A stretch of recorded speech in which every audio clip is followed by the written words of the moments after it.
សមត្ថកិច្ចរំដោះជនរងគ្រោះ13នាក់ក្នុងនោះស្ត្រីជាអនិច្ចជន5នាក់ដែលខាងក្នុងហាងក្រៅអូខេមួយកន្លែងនៅខេត្តកំពង់ធំលោកស្រីឧត្តមសេនីយ៍ត្រីកងកុយស្នងការរងនគរបាលខេត្តកំពង់ធំទទួលផែនការងារប្រឆាំងការជួញដូរមនុស្សនិង Gender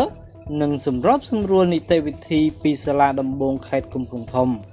កាលពីថ្ងៃទី27ខែវិច្ឆិកាឆ្នាំ2025បានដឹកនាំកម្លាំងចុះបង្ក្រាបករណីសញ្ចារកម្មហាងការ៉ាអូខេមួយកន្លែង